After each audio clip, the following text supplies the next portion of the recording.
Alondra POV. What? Mukha talagang sinasagad na ng Anthony na to ang pasensya ko ah. Sino ba siya sa inaakala niya?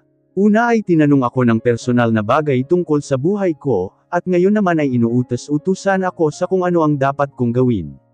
The nerve. He's just my client but that does not mean, na may karapatan na siyang makialam sa personal kong buhay, at lalong wala siyang karapatang diktahan ako sa mga bagay na dapat o hindi ko dapat gawin.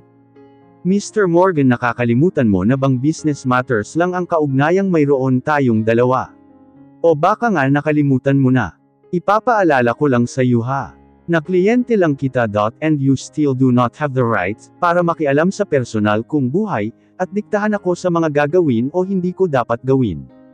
I reminded him. Nakadiin pa ang mga huling salita sa sinabi ko. Sarcasm was also on my tone. I don't care whatever you say, basta sundin mo na lang ako. Pagtataas na niya ng boses. Then I don't care whatever you say too. Asa ka pang susundin kita? Sino ka ba sa inaakala mo para utos-utusan ako? Tatay ko. Mukha mo. Inis na singhal ko, at matapang na nakipagtagisan ng matatalim na titig sa kanya. Okay. Patapos na sinabi niya sa kawalang ano't-ano'y mahigpit na hinapit niya ako sa baywang, dahilan para madikit pang lalo ang mga katawan namin sa isa't isa, sa kanya ako siniil ng halik. What the? Mabilis at madidiin ang bawat halik niya.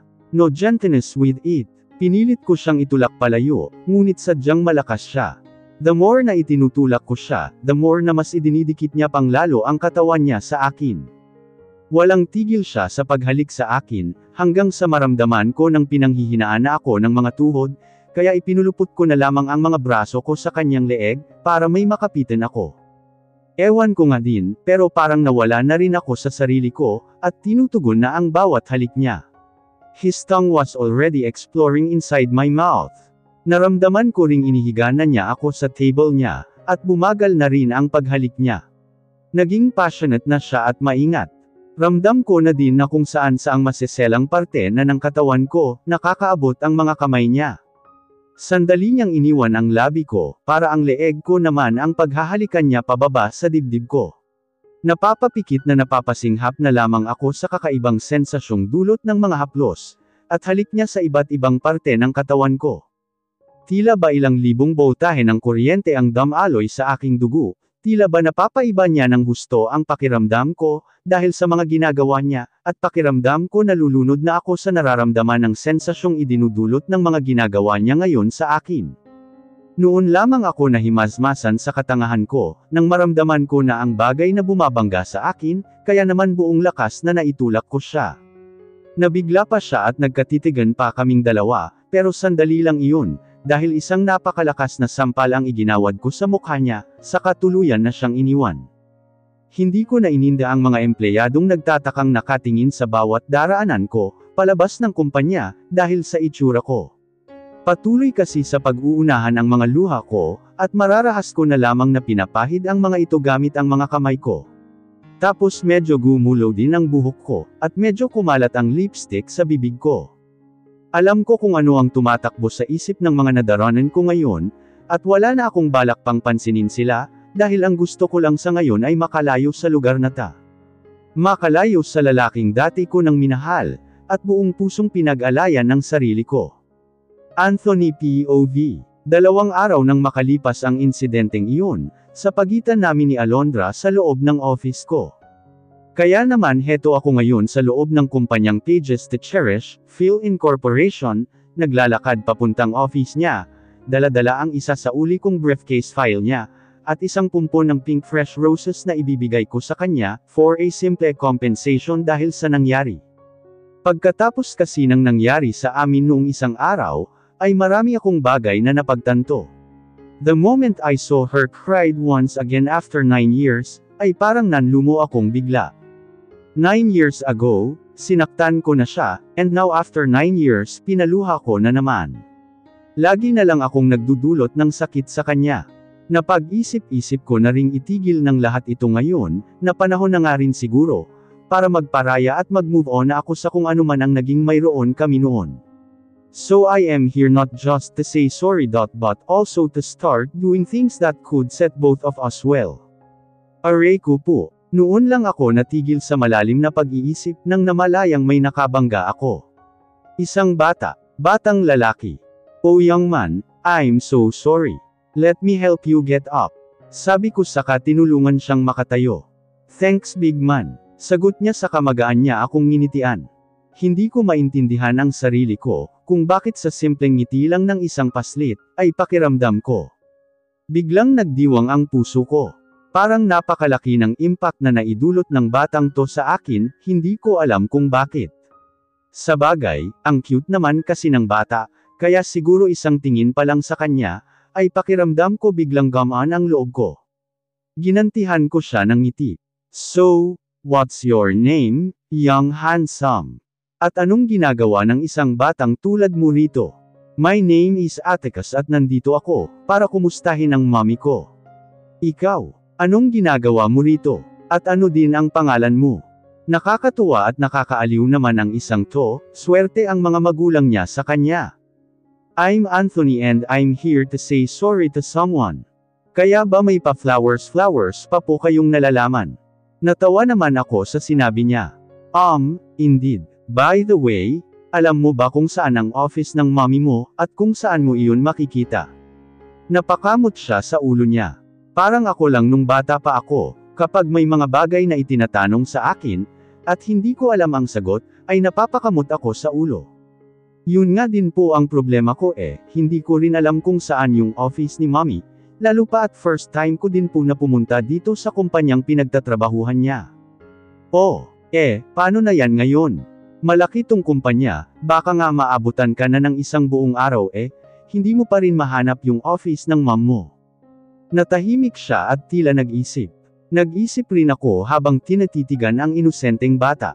"Alam ko na, samahan na lang kaya kitang hanapin ang office ng mommy mo." "Ano bang pangalan niya?" tanong ko. "Alondra po." Natigilan ako dahil para namang nabingi ako sa narinig ko, Alondra ang pangalan ng ina niya.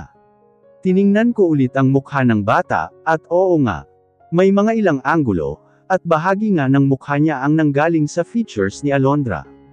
Kaya pala magaan ang loob ko sa batang to sa unang kita ko pa lang, dahil malaki pala ang kaugnayan niya sa babaeng minsan kong minahal. "Bakit po kayo biglang natahimik? Kilala niyo po ba ang mommy ko?" Nagtatakang tanong nito. "Isa ka bang mayors, young handsome? Paano po ninyo nalaman?" "Yun ang apelyido namin ng mommy ko." Now, I knew it. It's clear, anak nga siya ni Alondra. Muli kong sinuring mabuti ang mukha ng inosenteng paslit, at biglang pumasok ang isang katanungan sa isipan ko, sino kaya ang naging maswerteng ama ng mabait at cute na batang to? "Tutulungan niyo po ba ako?" Antag niya ulit. Nginitian ko siya. "Oo naman. Halika na." Sabi ko sa kahinawakan ng isang kamay niya, at nagsimulang maglakad papunta sa office ng mommy niya. "Alondra POV, babalik ulit kayo sa New York?" tanong sa akin ni Wade. "Nasa loob kami ng office ko ngayon sa Pages to Cherish, Phil Incorporation." Nakaupo siya sa visitor's chair ko, habang naglalaro ng tablet na hiniram niya sa akin. Nasa kalagitnaan kasi ako ng pagsusulat ng nobela ko kanina, nang dumating ang isang to. Ang dahilan niya raw ng pagpunta rito, ay gusto daw niya kasi akong bisitahin at kumustahin. Sa una nga ay nagkokomento pa siya ng kung ano-ano, tungkol sa loob nitong office ko, at ngayon heto nakaupo sa tapat ko, habang pinagdidiskitahan ng Candy Crush sa tablet ko, at walang tigil pa rin sa pakikipagkwentuhan sa akin. Nakakatuwa kasi para lang kaming bumalik sa pagiging college namin noon. Ganito na ganito rin ka-close.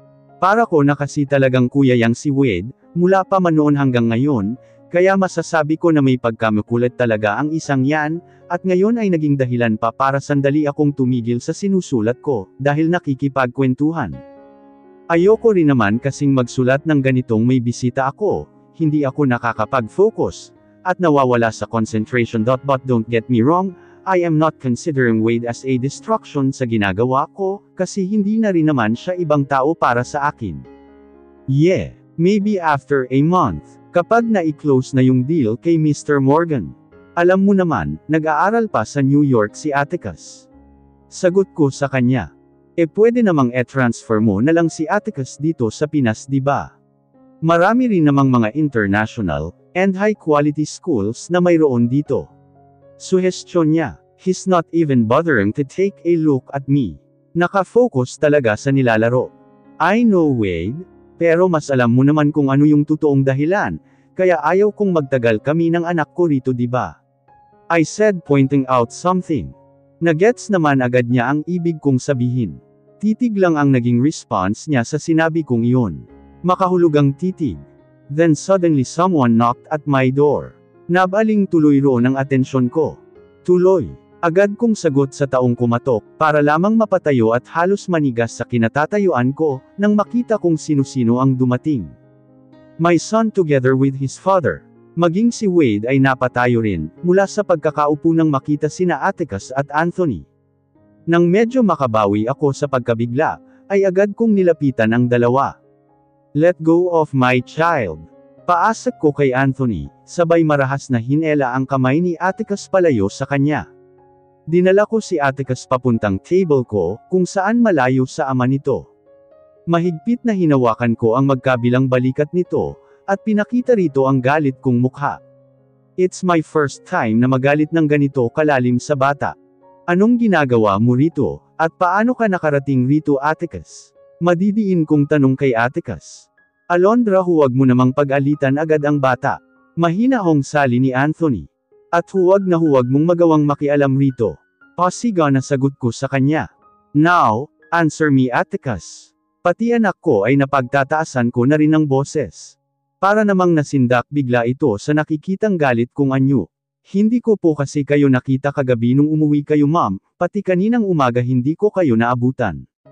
That's why nandito ka ngayon. Napakababaw naman ang rason mo. Ano bang akala mo sa akin? Batang tulad mo, para bantayan mo pa kung saan ako pupunta, Atticus. Tell me, paano ka nakarating dito, at alam ba to ng lola mo? Alondra, enough. Pakinggan mo muna yung paliwanag ni Atticus, mahinahon namang ani Wade, habang tinatapik ako sa balikat. Trying to make things go smoother. Hindi ko man lang namalayang nakalapit na pala siya sa akin. Nag-commute po ako para makarating dito, mommy, but it was really not my intention, na hindi magpaalam kay lola. Nawala na lang po kanina sa isip ko, na magpaalam kasi gusto ko po kayong sundan agad. Nakayukong paliwanag ni Atticus. Nasa po ko na lang ang ulo ko sa sinabi niya, nag-commute ka. So it means, sumakay ka ng taxi ng taong hindi mo kakilala and worst, hindi ka pa nagpaalam sa lola mo. My God, Atticus. Paano na lang kung yung taxi na nasakyan mo, ay masamang tao pala? Paano na lang kung napahamak ka? You really disappointed me, and made me so much worry about you, alam mo ba iyon, Atticus? Ha? Alam mo ba kung gaano akong mababaliw, kapag may hindi magandang nangyari sa'yo? I said hysterically, pinababayaan ko lang ang mga luhang bumabagsak na. I'm so sorry, ma'am, kung pumunta ako rito nang hindi man lang nagpaalam kay lola. Kung sumakay ako ng taxi nang hindi ko kakilala, kung sobra ko po kayong napag-alala. And I'm really sorry if I made you cry this time. Nagawa ko lang naman po yun. Kasi namimiss ko na po kayo. This past few days kasi napapansin kong parang ang busy nyo na po. At lalo na kahapon na hindi ko man lang kayo naramdamang kinumusta nyo ako.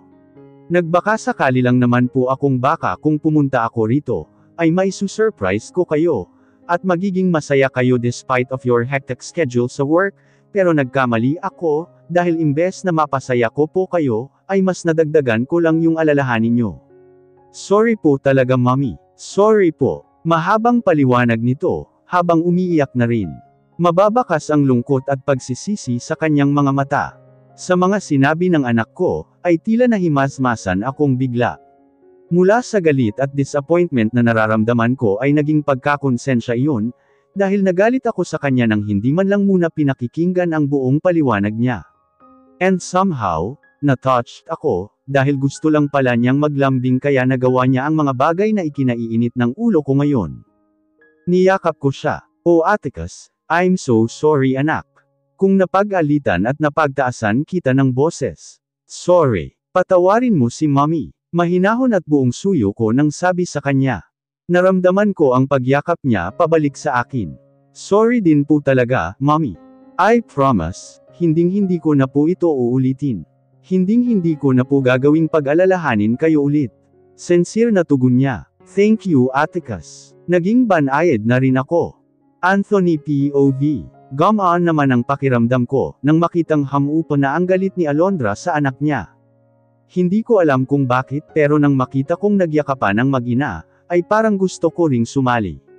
Ewan ko ba pero parang gusto ko ring yakapin ang dalawa. Mahigpit na yakap.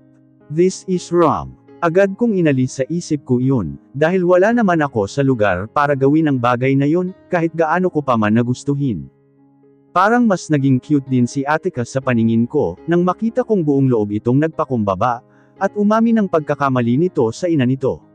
Tapos ay sincere pang humingi ng tawad. Para ding mas naging maganda si Alondra sa paningin ko nang makita ko, kung paano siyang mag-alala ng husto sa anak niya. Hindi na niya kailangan pang sabihin through words, kung gaano niya kamahal ang bata. Sa nasaksihan ko ngayon, alam kong hindi kayang sukatin ang lalim ng pagmamahal niya sa anak niya, at talagang hinahangaan ko siya dahil roon. Now, my eagerness na tuluyan ng makipag-ayos sa kanya, ay mas umusbong pa. I already made up my mind, na hindi ko na siya pahihirapan pa. Nang magdistansya sila mula sa yakap, doon pa lang yata napansin ulit niya ang presensya ko. She tried to make herself formal again. Pinahid niya ang mga luha niya, at inayos ang sarili. And me too, I composed myself again. So, what brought you here, Mr. Morgan? Baling niya sa akin. I want to talk to you. Formal kong sagot. Come here, Atticus. Ipapasyal ka muna ng tito mo sa labas. Office hours pa kasi ni Mommy kaya kailangan pa niyang mag-work. Magiliw na alaw naman bigla ni Wade sa anak ni Alondra. Your Tito Wade is right, anak. Sumama ka na muna sa kanya, at susunduan na lang kita mamaya. Malambing namang dagdag ng huli. Okay, sumunod agad ang bata. Pare, ani Wade at tinapik ako saglit sa balikat, nang dumaan sila ni Atticus sa tabi ko palabas, habang hawak-hawak ito. Tipid ng ngiti lang ang sinagot ko sa kaibigan ko. Thank you for bringing me here. And goodbye, big man. Nakangiti namang palm sa akin ng bata. Tinapik ko ito sa ulo at nilugay-lugay ang buhok. You're welcome. Goodbye, young handsome. Natutuwang sagot ko. Paano mo nakilala si Atticus? Tanong agad ni Alondra sa akin, nang kaming dalawa na lang ang naiwan dito sa loob nitong office niya. Bumalik siya sa swivel chair niya, habang ako naman ay umupo sa katapat niyang visitor's chair. Gumagala siya dito sa loob ng kumpanya kanina, so when he told me that you are his mother, I led his way here at your office, dahil dito rin naman ang punta ko. By the way, for you. Casual kong sagot sa kainiabot sa kanya ang dala kong isang pumpo ng pink roses. Nag-aalangan pa siya nang abutin iyon sa akin, at agad kong nabasa sa reaksyon niya ang katanungan, kung para saan ang bulaklak. Peace offering, gusto kong humingi ng dispensa sa nangyari noong nakaraang araw. I'm really sorry, Alondra. Sincere na sabi ko. Thanks. Nag-abala ka pa. About what happened the last time we meet, it's fine. Wala na sa akin iyon. Let's just forget about it na lang. Bale walang sagot niya. Parang namang bigla akong nasaktan sa sinabi niya. So, after all wala na nga talaga akong epekto sa kanya, dahil baliwala na lang sa kanya yung nangyari sa pagitan namin noong nakaraang araw. At gusto na lang niyang kalimutan yun. Siguro nga wala na talagang puwang sa puso niya ang kahit na konting pagmamahal para sa akin.